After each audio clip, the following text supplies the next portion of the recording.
Story that we're tracking this afternoon, of course, is the face-off that's brewing between the Congress and the BJP after the BJP's release of its Bengal manifesto yesterday. Now, this is a face-off that's brewing over the Citizenship Amendment Act. Remember, yesterday the BJP promised to implement the CAA after, of course, the elections are over. It said that it would take that decision in the first cabinet meeting itself. Now, Congress leader P. Chidambaram attacked the BJP after the Saffron Party revealed in its Bengal manifesto that it will implement a CAA in its first cabinet meet itself if voted to power. Chidambaram, in his attack, said that the BJP's true face has been revealed as the party is using the law to intimidate minorities of the country. He also called it BJP's poisonous agenda. Congress's Randeep Surjewala called it the BJP's double-speak and deception.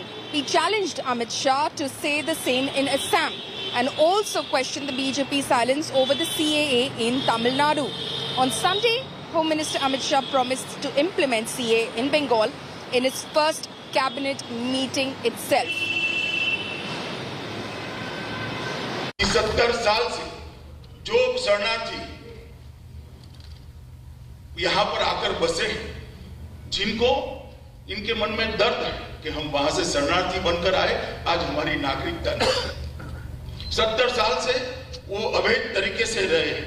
Citizenship amendment act को पहली ही cabinet में लागू कर वो सभी को नागरिकता देने का काम Bharatiya Janata party. My colleague Indrajit Kundu is now joining me live on this story. Indrajit, of course, the BJP made this very big promise in its manifesto yesterday, saying that it will implement the CAA if it was voted into power in its first cabinet meeting itself. But the draft rules of the CAA are yet to be framed. That is the tricky one, isn't it? Well, absolutely, Paulavi, because remember, this is not the first time that the CAA has come as a poll promise from the BJP. Even during the 2019 Lok Sabha elections, when the BJP was campaigning in West Bengal, its main poll plank for the Matua community specifically and refugees coming in from Bangladesh have been citizenship, that they were promised citizenship once the BJP comes to power. Subsequently, we saw that the BJP did came to power and they got a huge chunk of the Matua vote, because they got the MP from Bonga. Bonga is where the Matua community headquarters is located. BJP Shantanu Thakur won the seat handsomely. However, what we have seen over the past 2 years is that there has been a lot of delay and continuous extensions as far as drafting of or framing of the rules for this new legislation is concerned, because it has been passed by the parliament in December 2019. And there is considerable amount of anger, especially amongst the Matua community, and they feel that they have been deprived of the citizenship despite a pre-poll promise. What we now see, of course, is that once again, ahead of the 2021 assembly elections, the BJP has gone back to its promise, saying that now it will only be implemented when the BJP is in power in West Bengal. They will clear that in the first cabinet meet. A few months back, when Amit Shah was here in West Bengal and when they were asked the same question, we have heard from the BJP leadership, be it BJP National President JP Nadda or Home Minister Amit Shah, they've always said that it has got delayed because of COVID protocols right now, and once the COVID vaccine was out, possibly then CAA would be implemented. But the big question, of course, remains the BJP's own dilemma of pushing the CAA across would be, back home in Assam, in neighboring Assam, because Assam is also getting into polls and there is a lot of anger and resentment among people over CAA. So will the BJP be able to actually implement CAA is a big question.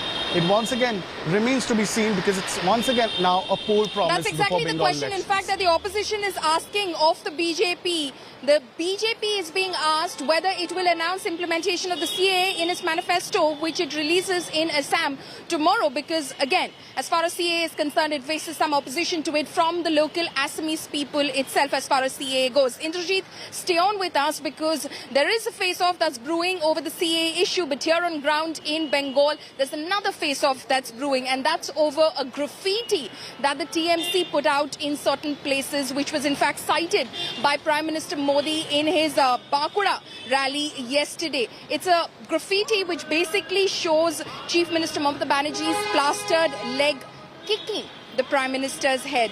Now, Prime Minister Modi raked up the graffiti issue during his address to a rally in Bankura on Sunday. Prime Minister attacked Mamata Banerjee over the graffiti, saying that Didi can kick me, but he won't let her kick Bengal's dreams. Prime Minister further added that Didi's people are making graffiti on the streets of Bengal, wherein she's hitting my head with her foot and playing football.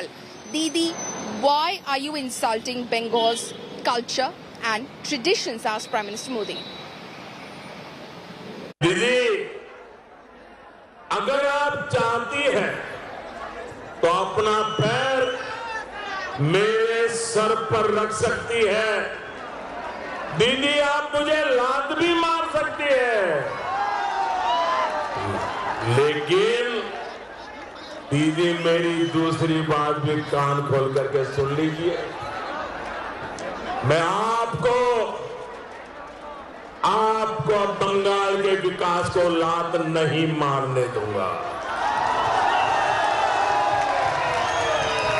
मैं आपको बंगाल के लोगों के सपनों को लात नहीं मारने दूंगा। मैं आपको अपने गरीब भाई बहनों, अपने आदिवासी वनवासी भाई बहनों को लात नहीं मारने दूंगा।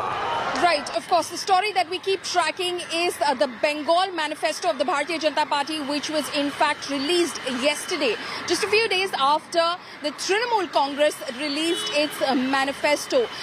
The BJP released its manifesto at the hands of Home Minister Amit Shah in Kolkata. It is being called the Sonar Bangla Manifesto by the Bharatiya Janata Party. In fact, it makes a lot of promises, which includes 33% quota for women in government jobs, and in fact vows to implement a CAA, as we were talking about earlier, in the first cabinet meeting itself if the BJP is voted into power. Here's a full report.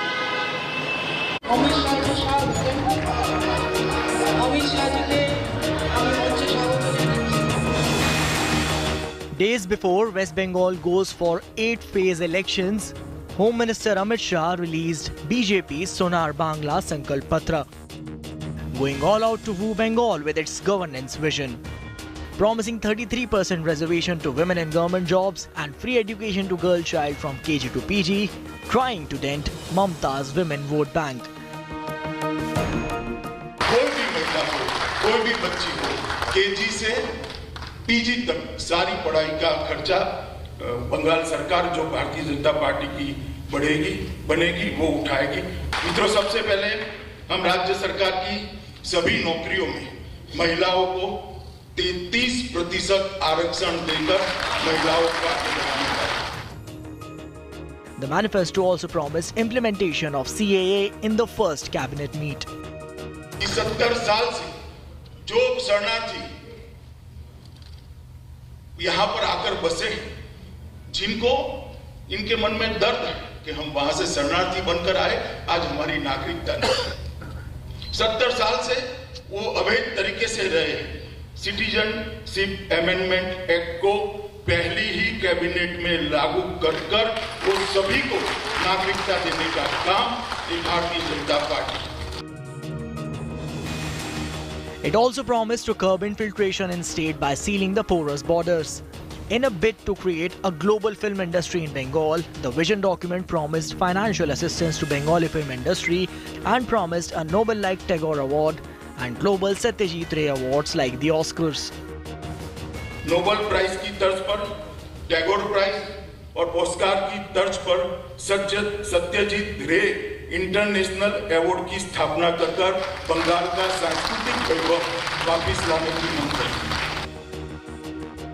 Amit Shah also hit out at incumbent TMC government, accusing it of doing nothing for the state in past 10 years and urged voters to give BJP a chance. तीनों पार्टियों ने मिलकर बंगाल को आजादी के वक्त जहां थे वहां से नीचे लाने का काम किया है। एक 5 साल नरेंद्र मोदी जी को दे दीजिए, हम सोनार बांग्ला के निर्माण का वादा करते हैं। दुख प्रकाश करছে। Trinamool Congress hitting back termed the BJP manifesto a stunt by outsiders to fool Bengal. বিজেপির সব বক্তব্যগুলি হচ্ছে জুমলা, নিয়ে কথা বলা। আর সেটা ওরা গুজরাটি অমিত শাহকে দিয়ে করিয়েছেন। তিনিও বাংলায় বলতে পারলেন না বাংলার মানুষের কাছে, হিন্দিতে পুরো বক্তৃতা দিলেন। বাঙালি যারা ছিলেন তারা চুপ করে রয়েছেন। With days left in Bengal elections, the biggest question remains: whose manifesto will manage to woo the voters? With Paulo Misaha in Kolkata, Bureau Report, India Today.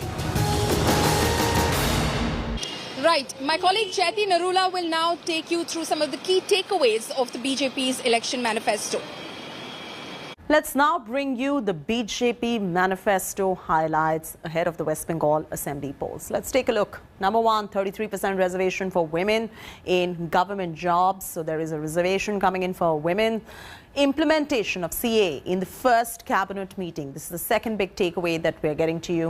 Third takeaway from the manifesto happens to be the freedom to celebrate Durga and Saraswati Puja. So that's the third big highlight. Fourth, 7th pay commission for all is what they have promised. Let's get you the next highlight. Number 5, new anti-corruption watchdog in Bengal. This happens to be a big one. Number 6, global Tagore and Satyajit Ray awards like the Oscars. This is kind of a first. Sealing of porous borders. That's the 7th big point on the manifesto. Number 8, financial help to victims of political violence. Now, this is, of course, coming in light of the political violence one has seen in West Bengal. Global recognition to Durga Puja. And last but not the least, let's get you the 10th most important highlight, financial assistance to Bengali film industry. So that happens to be the BJP manifesto highlights ahead of the West Bengal elections. Right. My colleague Indrajit Kundu is still live with us. Indrajit, the BJP seems to have made many tall promises in its election manifesto released yesterday. How is the TMC reacting to those promises? Well, we've just heard Saugata Roy, Professor Saugata Roy, reacting to the BJP manifesto. The Trinamool, of course, hitting back hard, saying that a lot of points that have been raised by the BJP in its manifesto are nothing but copies from the Trinamool Congress manifesto, which came earlier. They, of course, cite the example of Annapurna Canteen, which the BJP has spoken about. The Trinamool Congress has also promised similar things. In fact, the West Bengal government has already started its Ma Canteen, where cooked subsidized meals are being provided to the urban poor at ₹5. They have also spoken about schemes like giving money to the girl child once they reach 18 years age, and also free education from KG to PG for the girl child. They say that this is nothing but a rejig version of the Kanyashri scheme that has already been implemented by the West Bengal government and in which about 70 lakh girl child have benefited across West Bengal, and something that has been praised by UNESCO. It has got an award from UNESCO as well. So the Trinamool Congress, of course, hitting back hard at the BJP, saying a lot of their schemes, they are terming them as jumlas, because they say if the BJP is serious about 33% reservation and they are talking about it in the manifesto, what has stopped them from implementing that at the national level so far, because the BJP has been in power since 2014. They are also saying that if the BJP is talking about giving proper remuneration to farmers, then why is it that they have brought in 3 legislations which does not talk about the MSP at this point in time? So the Trinamool Congress giving a point-by-point rebuttal to all these promises, poll promises that the BJP has come up with in its manifesto. Right. Indrajit, thank you so much for bringing us all of those details. Of course, now I'll ask my colleague Nabila to take you through the comparison between the TMC and the BJP's manifestos. Over to you, Nabila. Right, Paulami, we're looking at several promises that have been made by the TMC as well as the BJP. I'm going to take you through the clash of manifestos here and the promises that both parties have made this time around. Let's quickly cut across. TMC is now promising 10,000 acres to small farmers, while the BJP is all set to implement PM Kisan schemes. That's the promise that they've made. Let me cut across to education. We're looking at the TMC here increasing the budget in education to 4% of the state's GDP, while you have the BJP promising a budget to be increased to 4% as well, almost the same as what the TMC has said. Here we're looking at health. The health sector budget now will be increased to 1.5% if they come to power. That's the promise TMC has made. Here is BJP promising 50 lakh interest-free loans. Now, let's cut across. We also have food, the food sector, where the TMC promises home delivery of ration, while the BJP says that they will introduce Annapurna canteen as well, where food will be given out at subsidized rates. So these are promises that have been made by the TMC and the BJP in their respective manifestos. Follow me.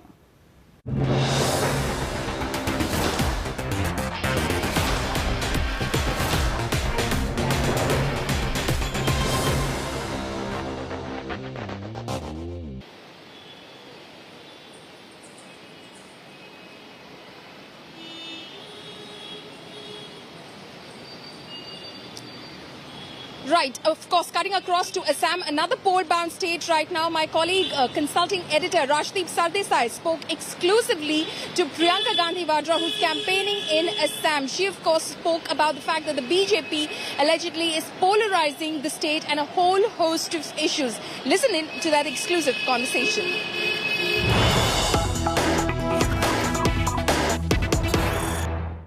Mrs. Gandhi Vadra, this is your second visit to Assam in 2 weeks. Do you really think the Congress has a fighting chance in this state?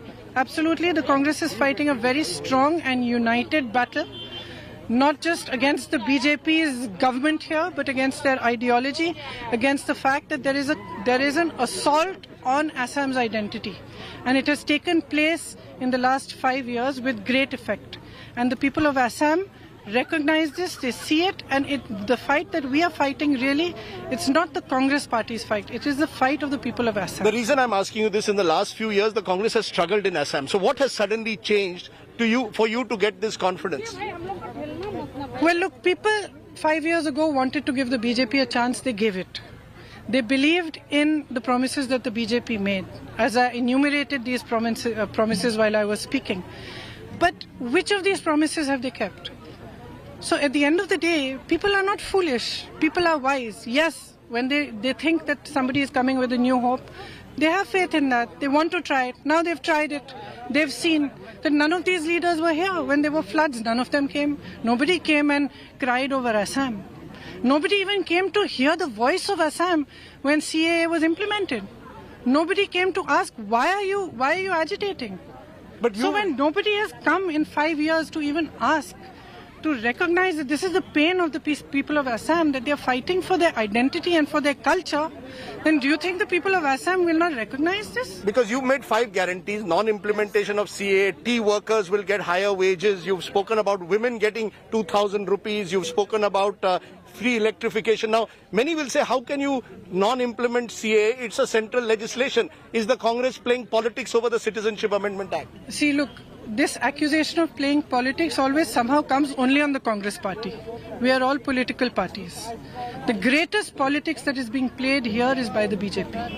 And the politics is that when elections come, we will give you all sorts of promises, we will lie to you, we will come here, we will shed tears, but the rest of the time we really don't care a hang what happens.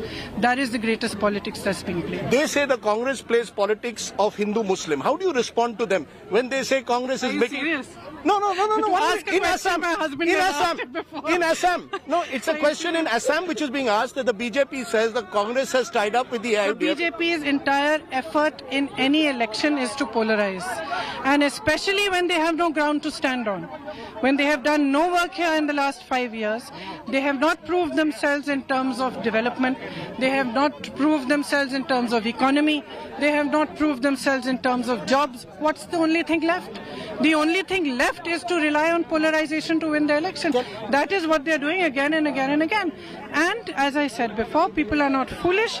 People eventually are seeing through what is happening. Can I ask you that, is this a make or break election for the Congress? Because May 2nd, 5 states, that if you all don't win, the Congress could break. There could be a... How important is this election? Not just in Assam, but these 5 elections. Look, this is something that is said about the Congress party in every election.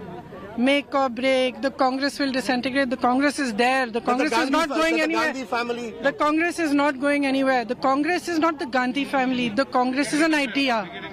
The Congress is an idea on which India was built.